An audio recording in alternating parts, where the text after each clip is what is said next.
Nunca había sentido vergüenza de estar desnudo hasta esa noche. Imagina esto, sábado por la noche, Zaragoza, noviembre. Yo, completamente desnudo, metido en el armario de una habitación que no es la mía, conteniendo la respiración mientras oigo los pasos de mi mujer acercándose a la cama, con otro hombre. El sonido de sus risas, de su voz usando un tono que jamás me usó a mí, me perforaba los oídos. Y ahí estaba yo, el imbécil de su marido, escondido entre camisas y zapatos, temblando de rabia. El plan era otro, claro. No estaba allí para jugar al espía. Estaba allí para confirmar lo que ya me olía desde hacía semanas, pero que nadie quiere aceptar hasta que lo ve con sus propios ojos.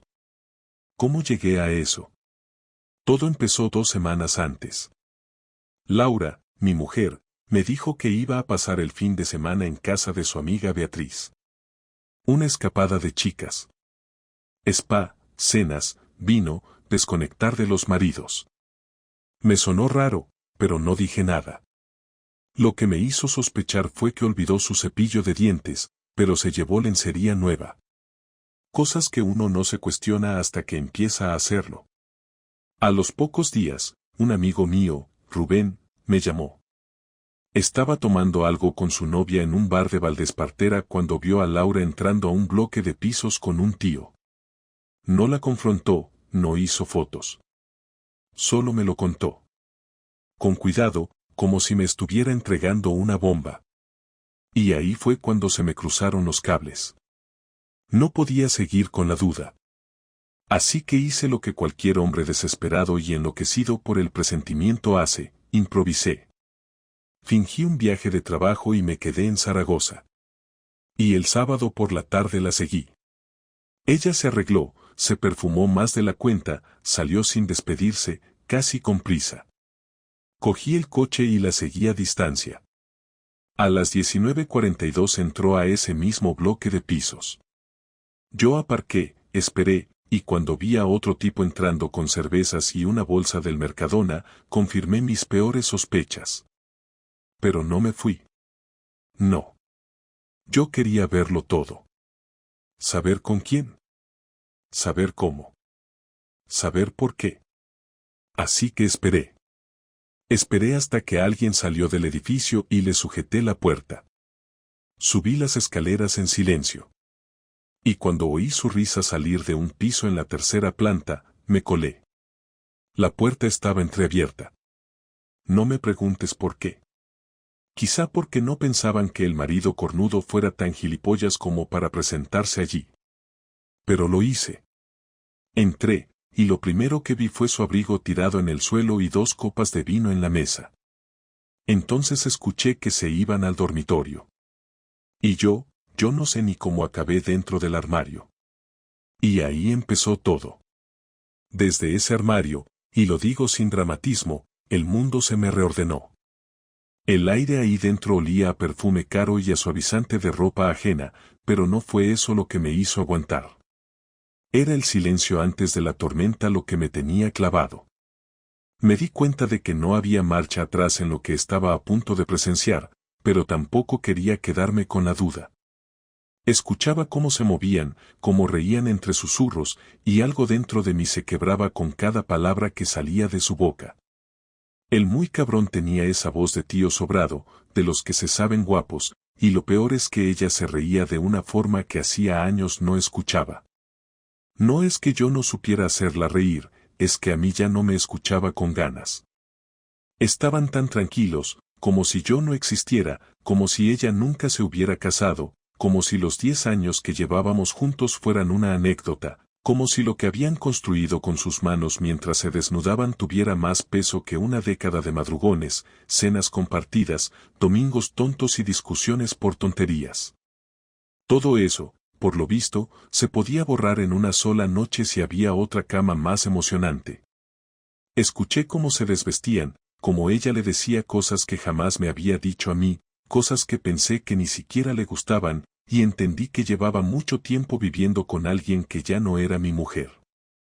No sé cuánto tiempo estuve allí encerrado, pero cada segundo era una puñalada seca, sin exageraciones. Hubo un momento, cuando escuché cómo ella jadeaba, en el que estuve a punto de salir, de gritar, de romperle la cara al tipo y luego largarme, pero algo me frenó. Me quedé quieto, como si necesitara más, como si no fuera suficiente con haberlo escuchado todo. Quería ver sus caras, necesitaba grabarlas en mi memoria para no dudar nunca más. Cuando dejaron de moverse, cuando el silencio se hizo tan largo que parecía que se habían dormido, abrí la puerta del armario con cuidado, casi sin respirar. Había poca luz, apenas la de una lámpara pequeña en la mesilla. Los vi desnudos, cubiertos apenas con una sábana. Él tenía un tatuaje en la espalda, algo tribal, típico de tío que se mira demasiado al espejo. Ella dormía pegada a él, como antes se pegaba a mí, pero ahora entendía que aquello era solo costumbre. Lo suyo con él no era una aventura de una noche. Era confianza. Era rutina. Era algo que no se improvisa. Me fui sin hacer ruido, cerrando la puerta con cuidado. Bajé las escaleras como un ladrón, con el estómago revuelto y una sensación de vacío que no sabría describir sin parecer melodramático, pero era eso, vacío. Al salir a la calle, respiré hondo como si me hubiera estado ahogando y no me hubiera dado cuenta.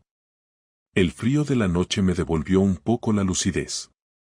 No sabía a dónde ir, así que caminé hasta el coche, me senté dentro y estuve ahí como una hora sin encenderlo, solo mirando al frente, pensando en todo lo que había visto, en lo que iba a hacer, en lo que no podía deshacer.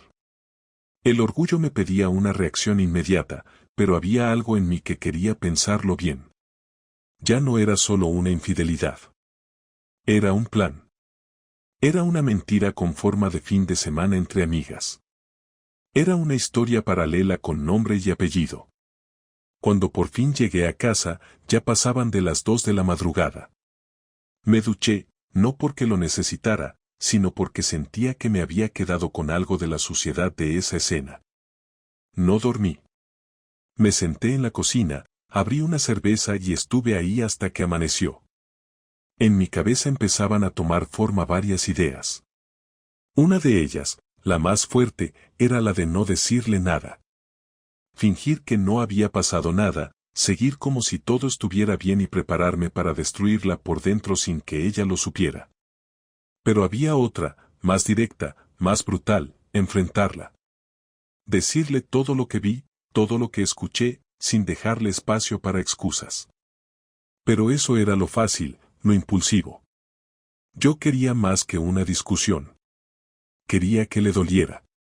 Ese domingo, cuando volvió a casa por la tarde, la miré con una tranquilidad que hasta a mí me sorprendió. Ella estaba sonriente, relajada, como si viniera de un fin de semana de spa de verdad. Traía una bolsa con regalos de Beatriz, que seguramente no tenía ni idea de la historia que Laura estaba inventando. Me dio un beso en la mejilla, como siempre, y fue directa al baño a darse una ducha. Yo me quedé en el sofá, observando cómo se movía por la casa con la misma confianza de siempre, como si todo fuera normal, como si nada se hubiera roto. No le dije nada ese día. Ni al siguiente. Pero empecé a cambiar mi actitud. Ya no la miraba igual. Ya no le hablaba con cariño. Mis gestos eran más fríos, pero medidos. No quería que sospechara nada aún. Necesitaba tiempo. Necesitaba entender hasta dónde había llegado ella, si había sido un desliz de un mes o si llevaba medio año construyendo una doble vida. Así que hice lo que tenía que hacer. Revisé su agenda, vi cuando decía que saldría con amigas, y empecé a seguirla. No todos los días, solo cuando olía que algo no encajaba. Un jueves dijo que salía a cenar con las del instituto. Pero no fue al restaurante donde me dijo. Tomé fotos. La vi entrar al mismo piso. Ya no tenía dudas. Una noche, mientras dormía, cogí su bolso, saqué sus llaves y las repliqué. Llamé a un cerrajero al día siguiente, me inventé una excusa. Ya tenía acceso al piso del otro tipo. El siguiente paso era decidir cuándo actuar. Mi objetivo no era destruirla con gritos. No quería que me pidiera perdón ni que me explicara nada. Quería que sintiera el mismo nivel de vulnerabilidad que yo sentí en ese armario, que supiera que la había observado desde las sombras como un extraño en su propia historia. Quería que viviera con la duda constante de cuando iba a explotar todo. Que cada gesto mío le diera miedo. Que no supiera si yo sabía. Y lo estaba logrando. Empezó a ponerse nerviosa. Me preguntaba por qué estaba tan callado. Yo le decía que estaba cansado. Me pedía que hiciéramos planes, y yo le decía que tenía mucho trabajo. Su ansiedad empezó a aumentar. Yo, por dentro, disfrutaba de su inseguridad. No era una fantasía de venganza cinematográfica. Era algo más sutil, más lento. No quería que se acabara en una tarde de gritos. Quería que doliera durante días, que se le notara en la cara. Estaba preparando el terreno, y eso era solo el principio. Aún no sabía cómo iba a terminar esto, pero de algo estaba seguro, esta historia no iba a acabar con una disculpa. Decidí que sería un martes porque los martes siempre habían sido días neutros en nuestra casa, días sin carga emocional, sin planes, sin expectativas, y me pareció justo que todo se rompiera en un día así, sin romanticismo ni dramatismo artificial. Eran las 21:15 cuando Laura entró por la puerta, dejó el bolso sobre la silla y me preguntó desde el pasillo si ya había cenado, usando ese tono automático que uno emplea cuando no espera respuesta. Yo estaba sentado en el salón, con la luz encendida y la mesa despejada, algo poco habitual en mí, y cuando me vio tan quieto, tan recto, supo que algo no encajaba, porque me miró 2 veces antes de hablar, como si su cuerpo hubiera entendido antes que su cabeza que esa noche no iba a ser como las demás. ¿Pasa algo?, preguntó, dejando el abrigo sin colgar y acercándose con cautela, como si midiera cada paso. Le pedí que se sentara, sin levantar la voz, sin dramatizar, y eso fue lo que más la puso nerviosa, porque estaba acostumbrada a mis enfados impulsivos y a mis silencios cortos, pero no a esa calma espesa que había construido durante días. Se sentó frente a mí, cruzó las piernas y apoyó las manos sobre los muslos, fingiendo normalidad, aunque no me miraba directamente a los ojos. Le dije que necesitaba que me escuchara sin interrumpirme, y asintió rápido, como quien promete algo que no piensa cumplir. Empecé por preguntarle cuánto tiempo llevaba viéndolo. No levanté la voz, no usé insultos, no la acusé directamente, y aún así su cara se tensó de inmediato, porque la pregunta no dejaba margen para la confusión. Se quedó callada unos segundos que se hicieron largos, y luego intentó reírse, una risa nerviosa, torpe, que se le cortó sola cuando vio que yo no reaccionaba. ¿De qué estás hablando, Sergio? Le dije su nombre. Dani. Lo dije despacio, sin énfasis, como quien menciona un dato irrelevante, y ahí se le cayó el gesto. No lloró. No negó. Bajó la mirada y empezó a tocarse el anillo con los dedos, dándole vueltas como si no supiera qué hacer con él. Le repetí la pregunta, esta vez con más firmeza, y entonces empezó a hablar atropelladamente, diciendo que no era lo que yo pensaba, que todo había empezado como una amistad, que se había sentido sola, que últimamente yo estaba distante, que no sabía cómo había pasado, que no quería hacerme daño. Cada frase era una excusa reciclada, y mientras hablaba yo sentía como algo se iba endureciendo dentro de mí, no era rabia explosiva, era algo más frío. Le pedí que se levantara y me acompañara al dormitorio. Dudó, pero obedeció. Cuando entramos, abrí el armario y saqué una de las camisas que ella había colgado ahí por costumbre y se la lancé a la cama. Le dije que ahí dentro había estado yo, escuchándola, viéndola, respirando el mismo aire que ella mientras se entregaba a otro hombre sin ningún pudor. Ahí sí gritó. Gritó que no podía ser, que estaba mintiendo, que eso era imposible.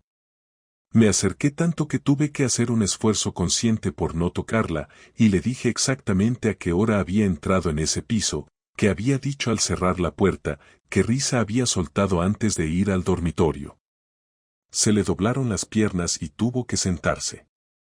Empezó a llorar entonces, Pero no era un llanto limpio, era uno desordenado, lleno de miedo.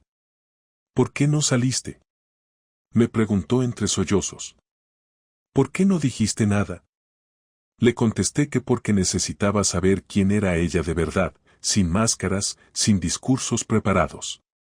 Y entonces empezó la parte fea, la de verdad violenta, no por golpes, sino por palabras. Le dije que había destruido algo que no se arreglaba con explicaciones, que no me interesaba saber si me había querido menos o más, que lo único que importaba era que había elegido mentirme durante semanas y volver a casa cada noche como si nada. Ella intentó justificarse otra vez, me dijo que se había sentido invisible, que yo estaba siempre cansado, que nuestra relación se había vuelto predecible. Esa palabra fue la que me hizo perder la calma. Le grité. No voy a mentir. Le grité como no le había gritado nunca. Le dije que la previsibilidad se construye entre dos, que no se traiciona a alguien porque la rutina te aburre, que si quería emociones nuevas podría haber tenido el valor de decirlo antes de abrir las piernas en una casa que no era la nuestra. En ese momento se levantó de golpe y me empujó el pecho con las manos, no con fuerza suficiente para tirarme, pero sí para marcar un límite. Le devolví el empujón, y cayó sentada sobre la cama. No fue un gesto elegante ni controlado, pero tampoco fue algo que yo buscara. Fue rabia acumulada. No tienes derecho a hablarme así, me gritó. Tú no eres perfecto. Le dije que no lo era, que nunca lo había sido, pero que jamás la había humillado de esa forma. Le dije que sabía que había vuelto a verlo más veces, que no había sido solo ese sábado, y cuando negó con la cabeza, abrí el cajón de la mesilla y saqué las llaves del piso de Dani. El sonido metálico fue más contundente que cualquier bofetada. Se quedó mirándolas como si no entendiera cómo habían llegado hasta ahí. Le expliqué, sin detalles técnicos, que llevaba semanas observándola, siguiéndola, dejándola moverse libremente mientras yo decidía qué hacer con todo eso. Eso fue lo que la rompió del todo. Me pidió perdón entonces. De rodillas. No exagero. Se arrodilló frente a mí y me agarró las manos, llorando, prometiendo que lo dejaría, que haría lo que fuera necesario, que iría a terapia, que cambiaría de trabajo si hacía falta.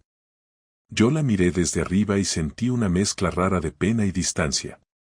Le dije que se levantara, que no necesitaba verla así, que no me estaba ayudando. Le pedí que recogiera algunas cosas y se fuera esa noche. Intentó discutirlo, me dijo que esa también era su casa, que no podía echarla así.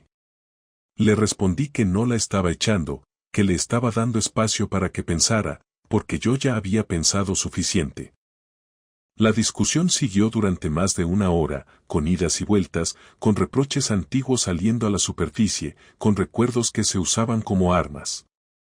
En un momento dado tiró una foto nuestra al suelo y el cristal se rompió. Nadie lo recogió. Al final, agotados, aceptó irse a casa de su hermana. Cuando cerró la maleta y se dirigió a la puerta, se giró una última vez y me preguntó si aún la quería.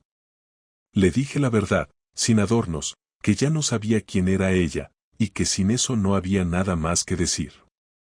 Cerré la puerta y me quedé solo en el salón, rodeado de silencio y de restos de una vida que acababa de estallar. No sentí alivio. No sentí victoria. Sentí algo más pesado. Pero sabía que esto no había terminado. Sabía que lo peor aún estaba por venir. Durante los días siguientes no dormí más de 3 o 4 horas por noche. No porque no pudiera, sino porque no quería.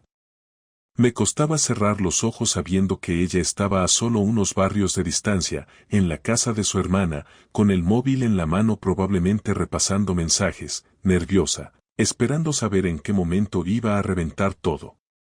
Lo que Laura no sabía es que yo no iba a hacer lo que todos esperaban. No iba a llorar en un bar ni a llamar a mis amigos para pedir consejo. Lo que iba a hacer era planear mi revancha con precisión. No quería gritarle más. No quería que llorara en mi cara. Lo que quería era que entendiera, sin que yo lo dijera, que su decisión tenía consecuencias reales, tangibles, jodidamente visibles. El lunes por la mañana fui a trabajar como siempre. Saludé a mis compañeros con la misma cara de siempre y respondí los correos como si nada hubiera pasado. Pero en mi cabeza ya había decidido qué iba a hacer. Durante la hora de la comida, fui al despacho de Nuria, una compañera de otro departamento con la que siempre tuve buena relación. No éramos amigos, pero sí de esos que se entienden sin hablar demasiado. Le pedí que me ayudara con un contacto que tenía en la gestoría que llevaba asuntos legales de familia. No le di detalles, pero ella entendió enseguida. Me pasó el contacto y me dijo que si necesitaba cualquier cosa, la llamara. Esa fue la primera ficha del dominó que empujé. Al día siguiente ya estaba sentado con una abogada. Le expliqué la situación con claridad, sin adornos, sin exagerar. Le dije que tenía pruebas, nombres, fechas, acceso al piso del amante y que quería prepararlo todo sin avisarla.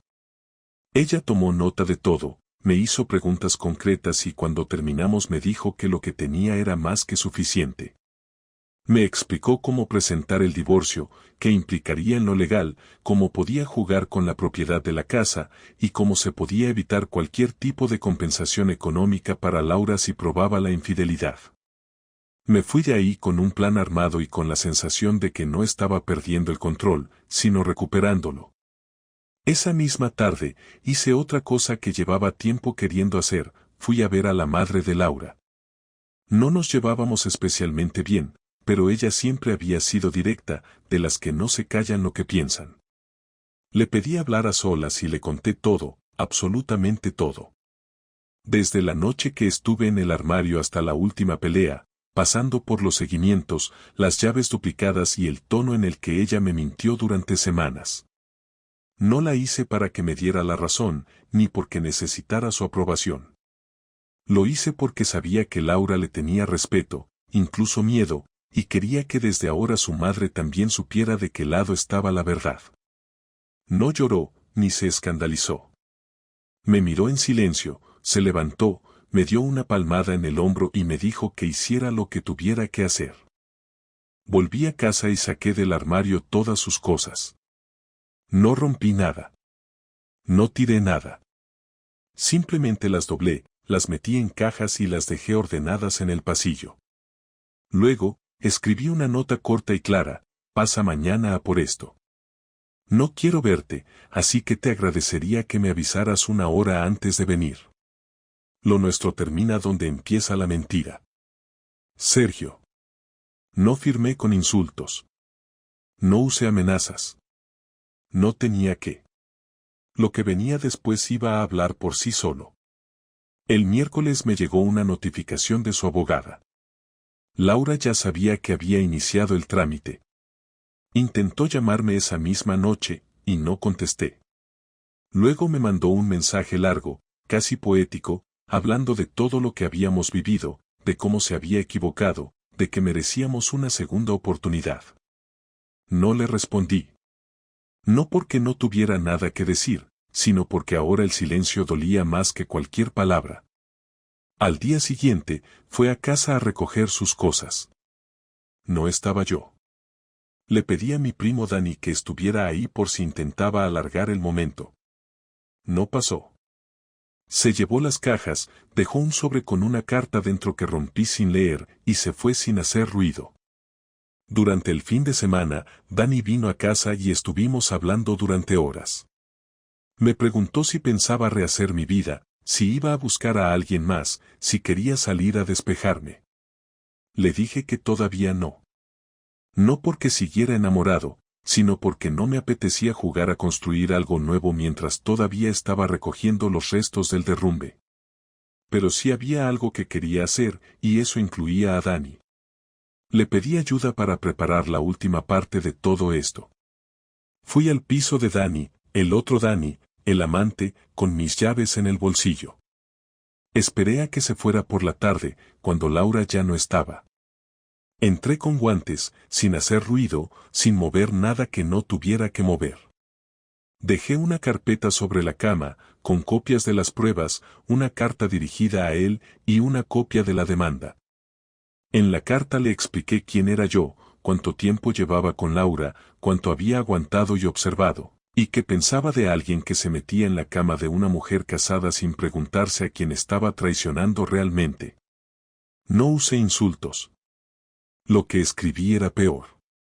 Era la verdad, contada sin emoción, como una lista de supermercado, porque eso sí duele, que ni siquiera te odien, que solo te desprecien con calma. Al día siguiente supe que había leído la carta porque intentó llamarme. No respondí. Me mandó un mensaje diciendo que no tenía ni idea de que ella seguía conmigo, que pensaba que ya no éramos pareja, que no quería líos. No respondí.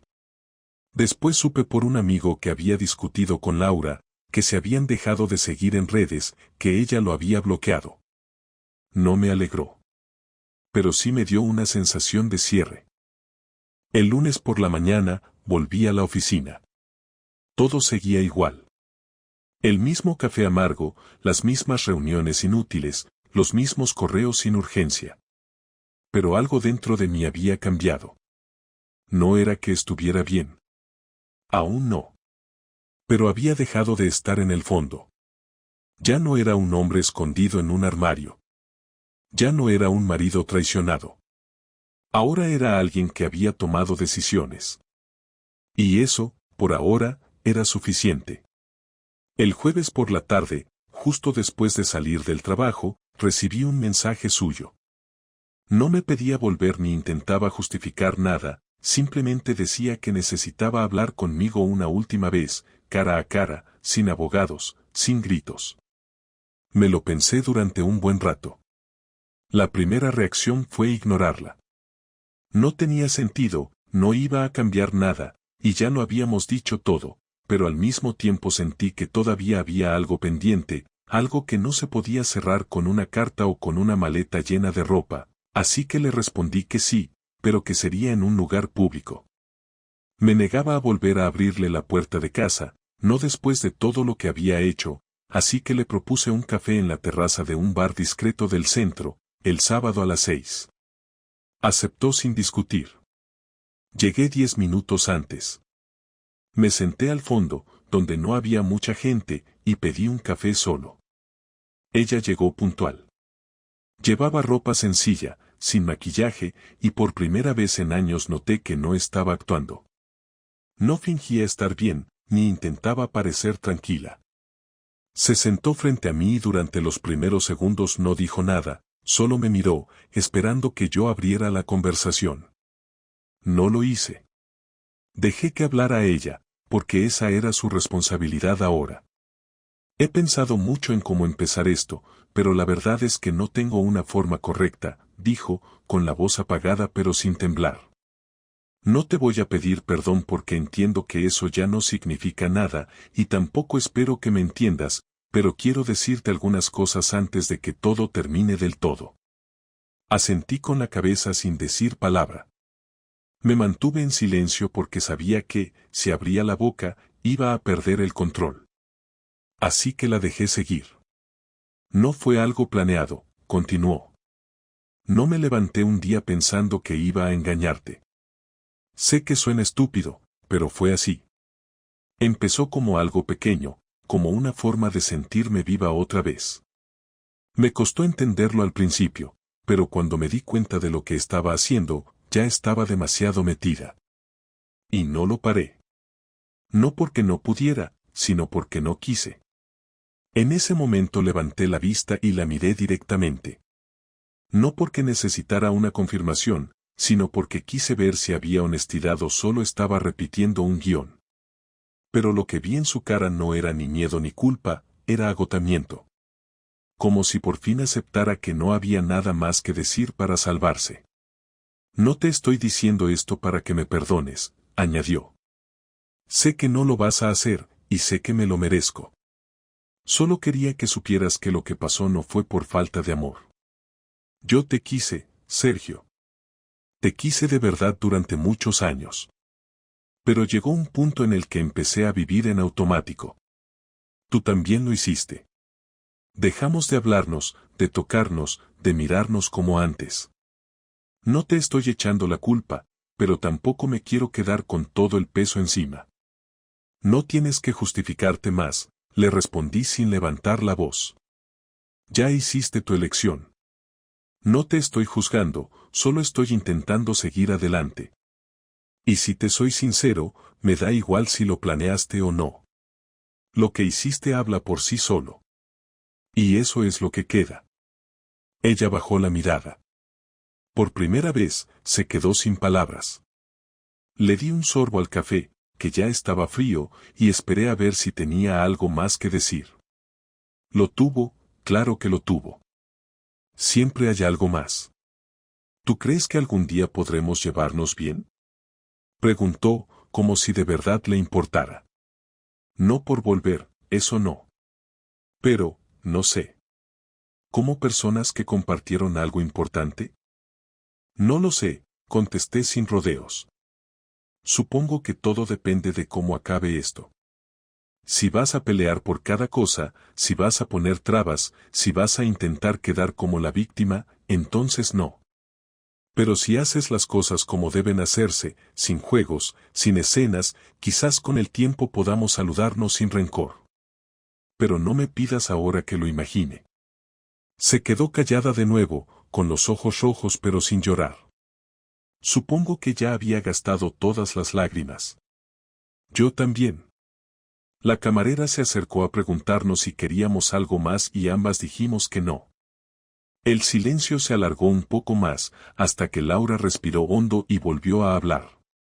Voy a firmar los papeles sin pelear, dijo, con un tono firme.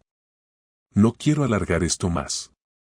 He hablado con mi abogada y le he pedido que colabore con la tuya. No quiero quedarme con nada que no me corresponda. Solo quiero cerrar esto sin hacer más daño. Bien, le dije, sin añadir nada más. Se levantó despacio, cogió su bolso y se quedó de pie frente a mí. Gracias por venir, dijo. Y, aunque no te lo creas, me duele más de lo que parece. No le respondí. Me limité a sentir mientras la veía alejarse. No hubo abrazos, ni manos tocándose por última vez, ni miradas largas. Solo una despedida práctica, como dos personas que ya no tienen nada que decirse, pero que entienden que deben hacerlo bien para no arrastrar el desastre más allá de lo necesario. Cuando se fue, me quedé ahí unos minutos más. No por tristeza, sino por necesidad de asimilar que ya estaba hecho. Habíamos tenido esa última conversación. No hubo reconciliación, ni disculpas profundas, ni escenas de película. Solo dos adultos que aceptan que ya no se deben nada. Y, por raro que suene, eso fue lo más honesto que tuvimos en mucho tiempo. Volví a casa caminando, sin prisa. No pensé en ella, ni en nosotros, ni en lo que podría haber sido. Pensé en mí, en lo que vendría ahora. Ya no tenía una pareja, pero tampoco tenía el peso de la mentira encima. No había ilusión, pero tampoco había incertidumbre. Y eso, después de tanto caos, era suficiente para empezar a mirar hacia adelante sin miedo. El divorcio se cerró exactamente 29 días después de aquella última conversación. No hubo sorpresas, no hubo trabas, no hubo ninguna jugada sucia por su parte. Su abogada se comportó de forma profesional y cumplió con lo acordado. Renunció a la parte de la casa que le habría correspondido y se quedó con su coche, sus cosas y los ahorros que tenía en su cuenta. No peleó por los muebles, ni por los recuerdos. Firmó sin rechistar, sin preguntas. El juez nos miró como quien mira a dos personas que ya no tienen nada entre sí. Fue un trámite seco, rápido, y en 10 minutos estábamos saliendo del juzgado por separado, sin saludarnos, sin mirarnos. Ninguno se giró para ver si el otro lo hacía. No había necesidad. Volví a casa en silencio, caminando solo por las calles del centro, escuchando el ruido de la ciudad pero sin prestarle atención. No me sentía liberado, tampoco me sentía atrapado. Solo sentía que todo había llegado a su fin y que, por primera vez en mucho tiempo, ya no tenía nada pendiente con ella. Las noches volvieron a ser tranquilas, aunque los primeros días el silencio dentro del piso era más incómodo que agradable. Dormía del lado izquierdo de la cama por costumbre, pero ya no había nadie del otro lado, y eso costó más de lo que imaginé. Aprendí a ocupar el espacio con el tiempo, a dejar de servirme café para dos sin darme cuenta, a no mirar el móvil esperando un mensaje que ya no iba a llegar. Lo que al principio fue rutina mal resuelta, se convirtió en una nueva forma de vivir. Algunos amigos empezaron a invitarme a salir más seguido, no para distraerme, sino porque notaban que pasaba demasiado tiempo solo. No los culpo. Era verdad. Me costaba salir, no porque tuviera miedo de ver a alguien con ella, sino porque no tenía ganas de fingir que me estaba divirtiendo. No me molestaba la soledad. Me molestaba la falsedad de tener que sonreír cuando todavía estaba procesando todo lo que había pasado. Pero acepté algunas de las invitaciones. Cenas tranquilas, cervezas con 2 o 3 de confianza, nada que requiriera demasiada energía. Algunos sabían lo que había pasado, otros no preguntaban. Los que preguntaban lo hacían con cuidado, como si temieran que al hablar del tema todo volviera a doler. Yo no tenía problema en contarlo, pero tampoco tenía interés en repetirlo una y otra vez. Lo que pasó fue simple. Me engañaron. Me mintieron. Respondí. Me separé. Y seguí adelante. Volví a ver a Laura 3 meses después, por casualidad. Fue en un centro comercial, mientras yo esperaba en la cola de la farmacia y ella salía de una tienda con una bolsa en la mano. Me vio antes de que yo la viera. Me saludó con un gesto leve, sin acercarse, sin interrumpirme. Yo le devolví el gesto por cortesía. Seguimos cada uno su camino. No hubo necesidad de más. No sentí nada. Ni rabia, ni tristeza, ni curiosidad. Solo la reconocí como se reconoce a alguien que fue parte de tu vida en otro momento. No tenía interés en saber si estaba con alguien, si vivía en otro sitio, si había cambiado. No era asunto mío. Lo nuestro había muerto el día que eligió acostarse con otro y regresar a casa como si nada. Todo lo demás era postdata. Pasaron los meses y la vida volvió a su ritmo. Volví a leer por las noches. Volví a comer a la hora que quería. Volví a hacer planes solo sin tener que avisar a nadie. Me acostumbré a los domingos sin planes, a los viernes sin cenas en pareja, a ver series sin tener que esperar que la otra persona estuviera disponible. Reencontré algunas cosas que había dejado de hacer porque la convivencia te lleva a ceder espacios. Volví al gimnasio, retomé contacto con mi primo para jugar a pádel una vez por semana, empecé a cocinar para mí mismo sin recurrir a comida preparada. No lo hice por demostrar nada, lo hice porque lo necesitaba. Porque la peor parte de haber sido traicionado no es el dolor, es la sensación de que uno dejó de ser alguien y se convirtió en un adorno de fondo. Meses después, cuando ya todo estaba estable, me encontré escribiendo una lista de cosas que había aprendido de esa experiencia. No porque quisiera hacer una reflexión profunda, sino porque quería poner en orden lo que significaba todo eso ahora que estaba al otro lado. Aprendí que la confianza no se debe regalar tan fácilmente, que el amor no se mantiene solo con recuerdos, que si alguien cambia contigo y lo notas, probablemente ya sea demasiado tarde. Aprendí que el orgullo puede doler más que la verdad, pero que cuando uno lo pone en pausa para pensar con claridad, toma mejores decisiones. Aprendí que no hace falta perdonar para seguir adelante y que cerrar una puerta con firmeza a veces es lo más sano que uno puede hacer por sí mismo. No me convertí en alguien más frío, ni más cínico. Tampoco me volví desconfiado con todo el mundo. Simplemente aprendí a leer mejor a las personas, a no ignorar los pequeños cambios, a no justificar lo que claramente no tiene sentido. No me prometí no volver a amar. No me juré que nunca más viviría con alguien. Pero sí me dejé claro que la próxima vez, si hay una próxima vez, no me quedaré en silencio. No toleraré la mentira disfrazada de rutina. No esperaré a que todo explote para actuar. Porque la diferencia entre ser víctima y ser cómplice muchas veces está en la inacción.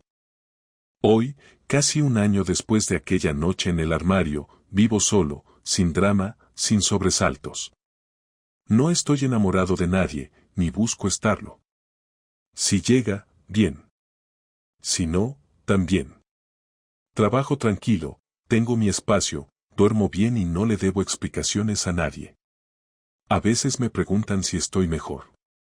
No digo que sí, no digo que no. Estoy distinto. Y eso, para mí, ya es suficiente. No necesito que nadie entienda lo que viví, ni que me digan que hice lo correcto. Me basta con saber que salí de ahí con la cabeza en alto, sin degradarme, sin rebajarme a su nivel. Fui traicionado, pero no me convertí en un miserable. Y esa es, para mí, la única victoria que cuenta.